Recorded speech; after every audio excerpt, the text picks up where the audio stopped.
Look, I'm about to give birth to our second child, literally risking my life. And you pull this? Are you kidding me?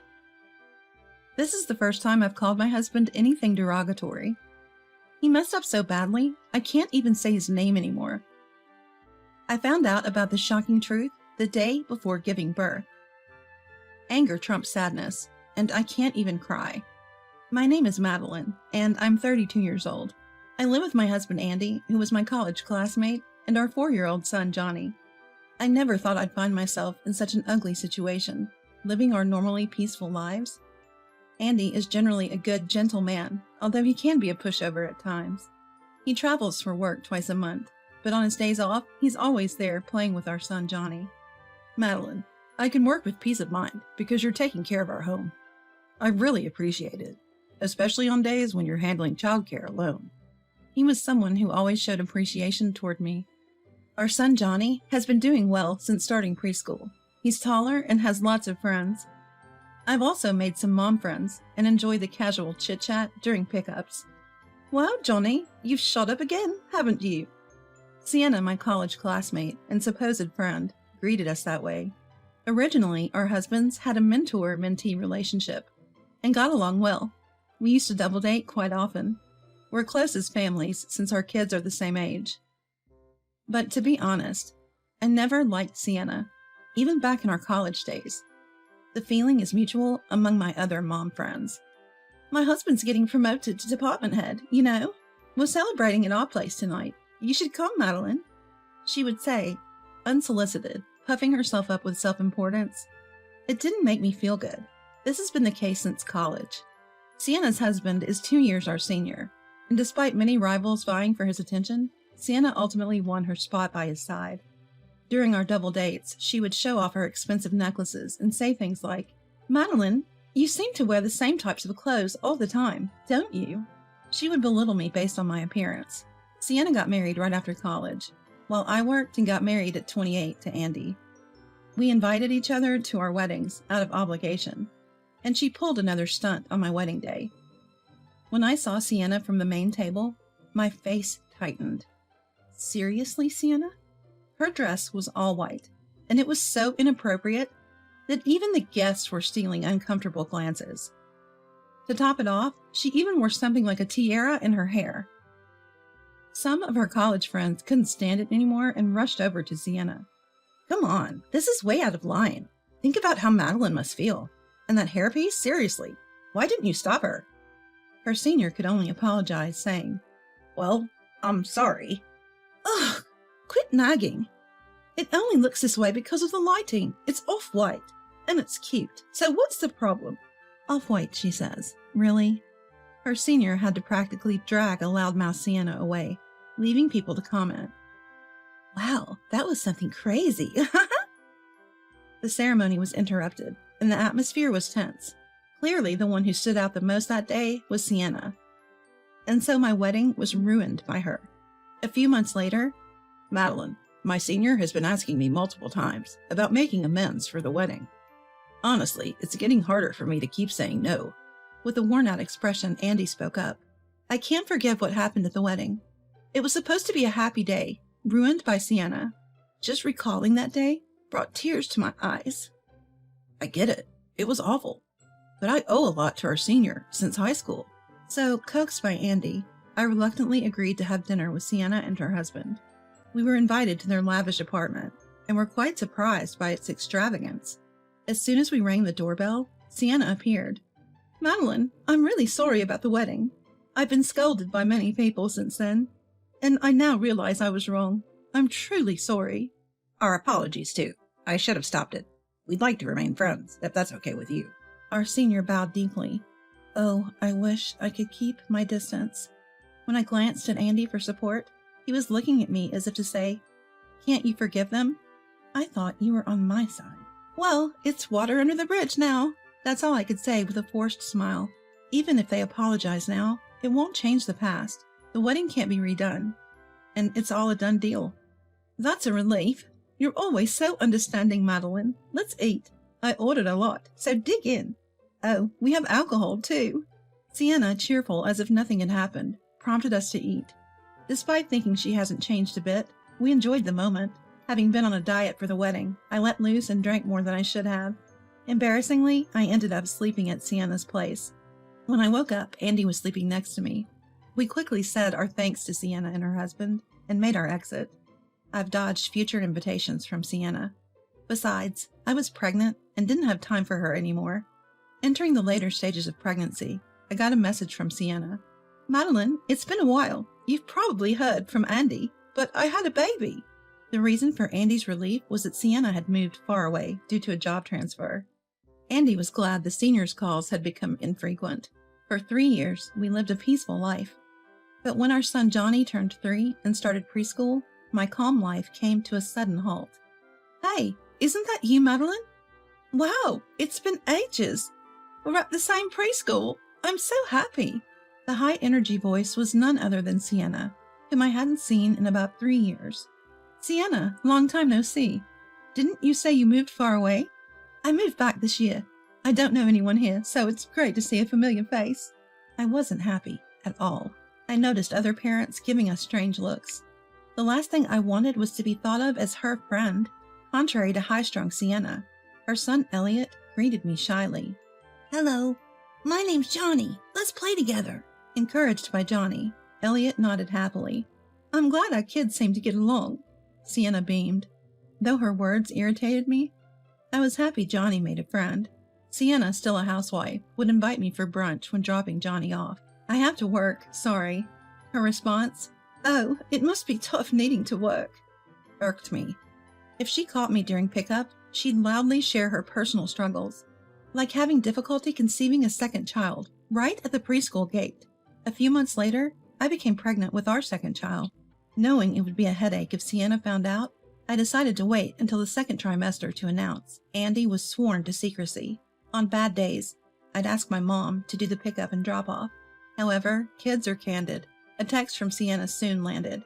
"Did you get pregnant? I saw your mom do the school run, and Johnny said he's becoming a big brother." I couldn't help but shout, "Johnny!" in my mind, though I know Johnny isn't to blame. Ever since he learned he was going to be a big brother, he's been talking to my belly every day, excitedly asking if his sibling is coming yet. When I told Sienna the news, she surprisingly responded, "Congratulations! That's great! A second child. If you need anything, feel free to ask." I stayed cautious, but nothing out of the ordinary happened, and I continued to enjoy a peaceful pregnancy. Since I had a C-section for Johnny, I was advised to have another one for my second child. Andy and I discussed it and set a date for the delivery. "Johnny, Mom is going to be in the hospital for a bit, but I'm leaving you in Papa's hands. I'll be back with your cute little sister, okay?" We found out that the baby in my belly is a girl. "Don't worry, you can count on me," Johnny said to my request, making me smile as I thought about our dependable son. Oh, sure, you can count on me. It'll be tough for you too, Madeline, but hang in there. I'll bring Johnny to the hospital tomorrow." I noticed Andy has been acting a bit strange lately, but I thanked him and went to the hospital alone by taxi to prepare for the next day's delivery. Shortly after arriving at the hospital, I received a message from Sienna saying she urgently needed to talk. I suggested talking after the baby was born, but she insisted. "You'll be busy then, right?" So I agreed to hear her out. Soon after, Sienna and her son Elliot showed up. "Madeline, I'm sorry for the sudden visit. I just really wanted Elliot to meet your unborn child before she arrives." I was tilting my head at Sienna's confusing words when she blurted out something unbelievable. "Look, Elliot, you're going to have a little sister. Isn't that exciting?" She really said that. I looked at Sienna with a puzzled expression, wondering if she had finally lost her mind. Elliot also looked at his mom, Sienna, with a worried face. "What are you talking about?" "Well, the reason I came here today is to ask a favor. You see, Elliot is actually Andy's child. My husband and I are separating. But since Elliot is Andy's son, would you consider letting Andy be with us? Kids need a dad, right?" "What? Hold on. What? Elliot is Andy's son? And I should hand Andy over." My head was spinning from all the information. Regardless of my bewildered look, Sienna continued her story, visibly excited. Sienna, who had been troubled about having a second child, mentioned she took a DNA test. Turns out there was no biological relationship between Elliot and my husband. Remember when Andy came over for dinner a long time ago? Well, Andy and I, you see, in a drunken moment, while my husband and I were asleep, she and Andy had been intimate once. That's how Elliot was conceived, she told me. Even though it was mutual, Sienna admitted it was a clear act of infidelity. Who does that kind of stuff while other people are sleeping? Gross. Is she insane? So Andy and I were both freaking out. We were like, let's take this to the grave. But no. Sienna occasionally laughed while speaking. It was hard to understand her logic, and it broke my heart to see Elliot in this situation. So why should I give Andy to you? I'm going to give birth to his child soon. I wanted to grab this woman by the collar right then and there, but held back. Listen, my husband suddenly says he's quitting his job. He'll be jobless. I can't work, you know, Madeline. You have a job. So give me Andy. Elliot's his son. He should take responsibility. I talked to Andy about this, but he says it's impossible. Can't you persuade him? Her disjointed words made me feel even worse. So that's why he's been acting weird lately. She's got nerve. While Sienna nonchalantly went to the restroom, followed by Elliot, my phone rang. It was Andy. Hello, I said, restraining the urge to scream at him. Hey, Madeline. I can't find Johnny's favorite snack. Where is it? How's the hospital? I can't wait to see Johnny and our new baby tomorrow. Johnny must be happy to have a sibling soon. Ignorant of Sienna's presence, Andy said this innocently. Siblings, huh? If you're talking about Johnny's older brother, he's actually here right now. The moment I said that, silence filled the phone line.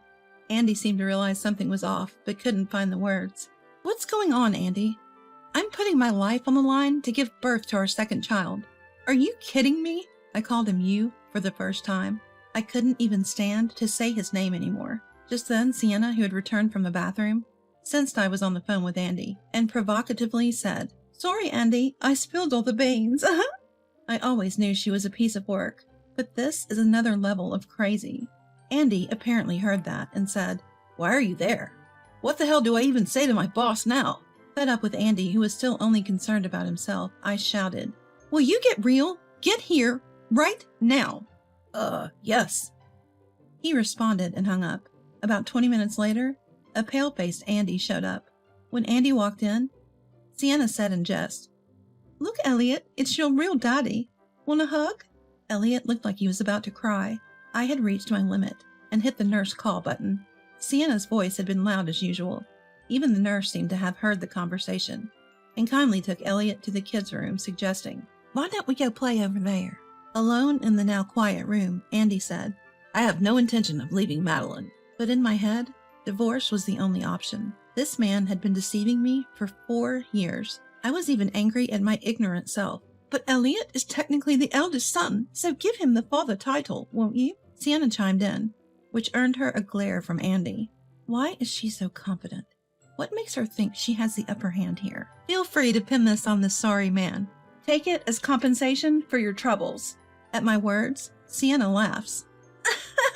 Madeline, do you know the statute of limitations is 3 years?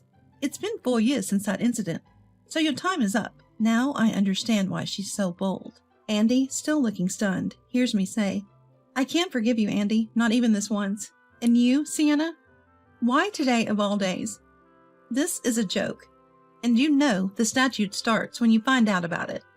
So starting today, you've got 3 more years. Congrats! Now you can look forward to that compensation check, I said, reveling in the moment as I enlightened the clueless woman in front of me. Sienna glares at me, her eyes wide. In the silence that fills the room, she says, Andy, Madeline's said her piece. Shouldn't we just get married? If you want a child, I could be pregnant again from our recent encounter. Andy interrupts. Enough. Just stop talking. Tears were filling his eyes. Apparently, they'd been involved recently. Were they drunk again? What does this mean? Statute of limitations. She should quit while she's ahead. Tired of their childish bickering, I say, Can you both leave? My mom will pick up Johnny. She knows what's going on. I'm pissed. I'm going back to my parents' house after I get discharged. I'm never coming back here. Adding salt to the wound, I add, Take care of your own mess, will you? They looked puzzled, so I explain. I've had a call connected to my superior since just before Andy walked in. The call was recorded, of course. I switch it to speaker mode. Hey, Sienna, you better be ready. I'm coming over. My superior's stern voice fills the room. You could feel his rage just by hearing his voice. I press the nurse call button. Please get these two out. They're only causing stress. If they show up during my hospital stay, don't hesitate to call the police. Oh, Johnny's dad will be here to pick him up soon. While I remained composed, their faces had turned ashen. The next day, I gave birth to a healthy baby girl as scheduled. I named her Alvina. Andy and I met once after that to discuss divorce. Andy pleaded that it was a momentary lapse in judgment. You want us to keep living together like nothing happened? That's torture. I can't do it. I want a divorce. I won't give up custody, and I'll seek alimony. Also, maybe it's time to give up drinking, don't you think? Though Andy was crying, I felt no love for him anymore. I carefully explained to Johnny that we'd be living apart from his dad. I'll protect you and Alvina, Mom. Tears filled my eyes at Johnny's unexpected response. Later, the divorce with Andy was finalized. I had no regrets. Andy had apparently moved back with his parents, and to my surprise, Sienna was living next door. I thought, is he sane? Sienna greeted her in-laws with a flattering tone. Hi, Mr. and Mrs. Smith. My son isn't here today, but we'll visit you together next time. Turns out Sienna got a chillier reception. Leave. Because of you, we can't see Madeline or Johnny. Go away. Johnny and I had always been loved by Andy's parents. They were devastated when I told them the reason for the divorce. Once things settled down, I planned to visit them. I'd love for them to meet my daughter, Alvina. And what made me happy was that my mentor adopted Elliot. Blood or not, Elliot is my son, he said, and moved out of state. I was attracted to him for his blunt honesty, but now I see he was just selfish, I thought. He had left his job to start his own business, or so I heard. What a foolish woman I was. Both Andy and Sienna ended up paying us compensation in the divorce case, and Sienna's parents disowned her, covering the cost of the divorce on the condition she'd never show her face again. Andy even filed for a transfer to an out-of-state branch to escape from Sienna. With no job experience at 30 and a bad personality to boot, Sienna struggled to find a job. A friend told me, I randomly saw Sienna downtown. She looks like she's in her 50s now. Though she's probably struggling, I have no plans to involve myself with her again. I moved back to my parents' house and have been busy raising my 2 kids ever since. Alvina, you're so adorable, I say. Now that Johnny has become a big brother, he's utterly smitten with his little sister Alvina every single day. Seeing their grandchildren like this, my parents are also head over heels. Getting to see our adorable grandchildren every day is the best thing ever. I recently informed my workplace about the divorce, and they were incredibly supportive. Take your parental leave, and then come back as a full-time employee, they advised.